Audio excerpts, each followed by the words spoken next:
Let me ask you something before we go any further. Think about the last time you woke up on top of the world. Everything was going your way. The sky felt higher, the air tasted different, and you carried yourself like someone who had finally figured it out. Now think about how quickly that changed. Not over years, not even over months. Sometimes it changed by the time you finished breakfast. One morning the world is beneath your feet. The next morning it's sitting on your chest. That's not a complaint about life. That's just the nature of it.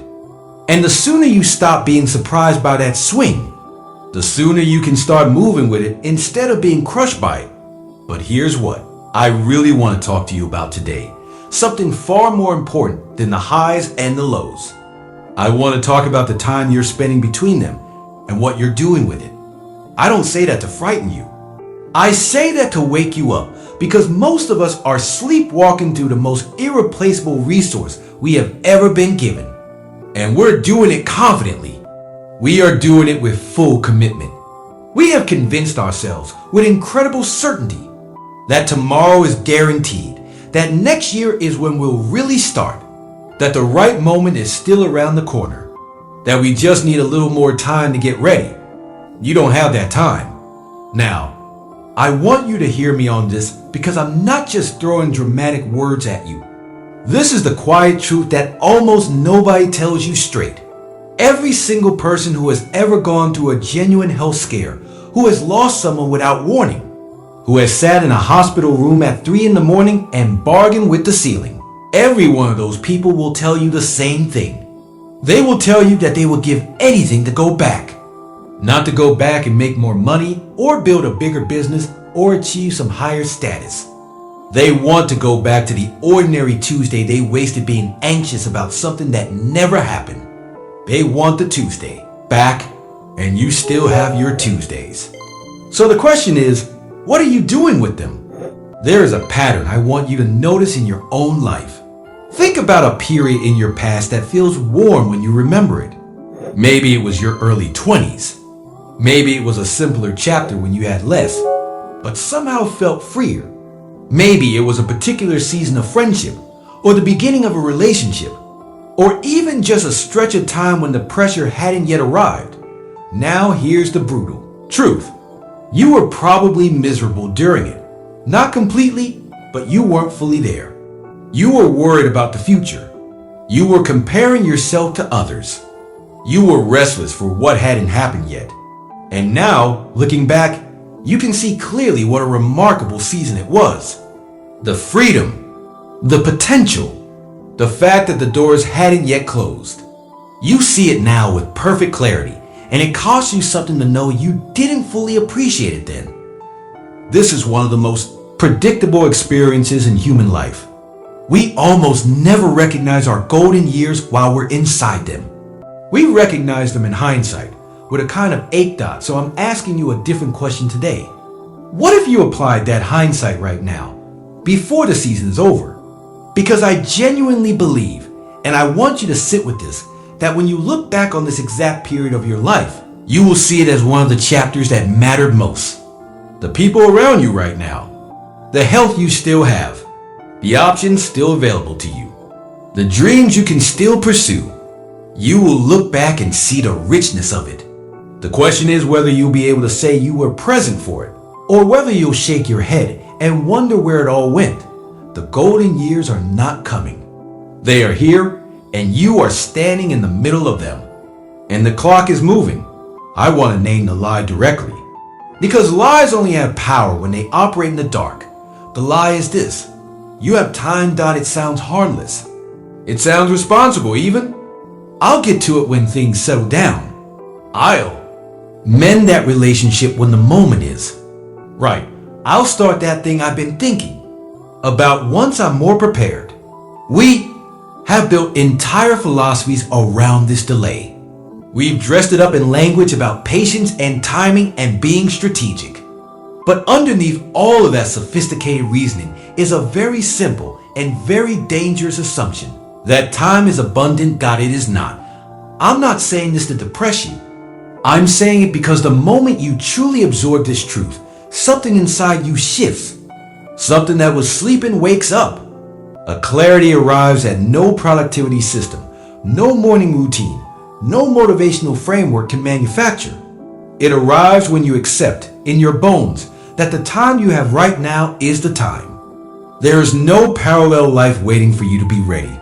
There is no future version of the circumstances that will finally give you permission to start. This is it. And some dreams. Let me be clear about this. Some dreams cannot be walked toward. Some of them cannot even be jogged toward. Some of them require you to run. Not eventually. Now, with urgency. With everything you have. Because by the time you finish deliberating about whether you're ready, the window won't just be closing. It will have closed. We live in a culture that is deeply concerned with longevity. How to live longer. How to add years. And I want to be clear, that's not wrong. But we have made a critical error in our measurement. We've confused quantity with quality, and the difference is everything. You can extend your life by 20 years and spend those 20 years hollow. You can optimize every biomarker, follow every protocol, and arrive at a very old age, having never actually shown up for the life you were living. The length of a song doesn't determine whether it moved you. What matters is what was in it. Think about the most meaningful moments of your life. They were probably not the moments where you achieved the most. They were the moments when you were fully present, when you weren't performing, weren't calculating, weren't planning the next move. You were simply there, with another human being or within yourself, and something real was happening. Those moments don't require more years to manufacture. They require more attention. Real quality of life is measured in depth, not duration. It is measured in the relationships you actually nurtured, the experiences you were actually inside of, the creative work you actually did, and the love you actually expressed rather than kept held in reserve for the right moment. And here's what I need you to understand about delayed gratification. Because we've been taught to worship it. It is a powerful tool in small doses and a life-destroying habit in large ones. Sacrifice today for a better tomorrow. Yes, in the short term, that builds character and results. But if you push that logic across decades, if you spend your entire life in preparation mode, then you arrive at the end having prepared very effectively for a life you never lived. The sacrifice and reward cycle is meant to be short. It was never meant to be your biography. So what do we do? How do we actually shift from knowing this intellectually to living it differently? We start with presence. And I want to say something about presence that doesn't always get said. It is not passive. It is not about sitting quietly and letting life wash over you. True presence is an act of courage. It means resisting the pull of every distraction, every anxiety about the future, every regret about the past, and choosing instead to be here fully, consciously, intentionally for the experience that is actually happening. Your entire life unfolds in the present moment. Every memory you have was once a present moment. Every future moment you dream about will, if it arrives, arrive as a present moment. This is not a philosophical point. It is the most practical thing I can tell you. The present moment is the only address at which life is ever delivered. If you are not there to receive it, you miss it, and it does not come back. What does this look like practically?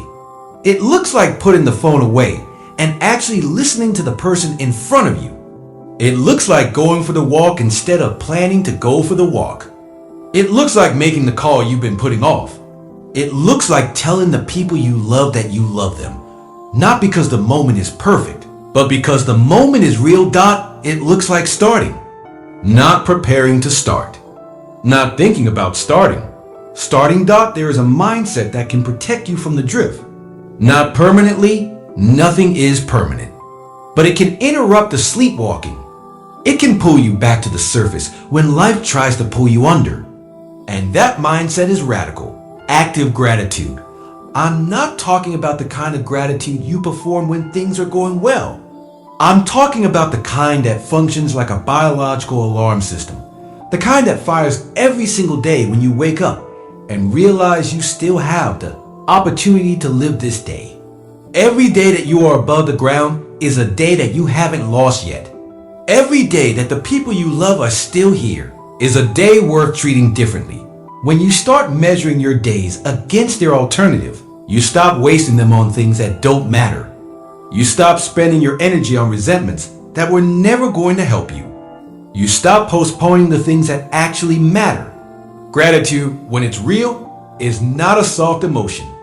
It is a call to action, Doc. And finally, I want to talk about legacy, because I think the word gets misused. People hear legacy and they think about monuments and achievements and the size of the mark you leave on the world. But legacy, in its truest form, is much simpler than that. Legacy is the way you made people feel when they were with you. It is the effort you gave when no one was watching. It is the courage you showed when it would have been easier to stay comfortable. It is the love you extended, the forgiveness you offered, the second chances you gave, and the ones you asked for. Doc, there are people in nursing homes right now, people who have reached the end of the road, and they will talk to you about regret in a way that goes straight through you. Not regret about the deals that didn't close or the arguments they won. Regret about the years they spent playing small. Regret about the relationships they let drift. Regret about the mornings they woke up and chose fear over action, over and over, until the mornings ran out. That doesn't have to be your story. You were not born to drift through this life managing your anxiety and hoping for the best. You were born with something specific to contribute, something that only you can bring, in the combination that only you can bring it. The world doesn't need a copy of someone else's greatness. It needs yours. And yours is still available. It is still in you right now, waiting for you to stop waiting, Doc. So let me leave you here with the simplest possible question. And I want you to sit with it, not to answer it cleverly, but to feel it honestly, Doc. If today were your last day on this earth, what would you wish you had done differently? Whatever came to mind just now, that is your assignment. Not tomorrow, not when things settle down, not when you feel ready, because readiness is a feeling that will never fully arrive. Today, right now.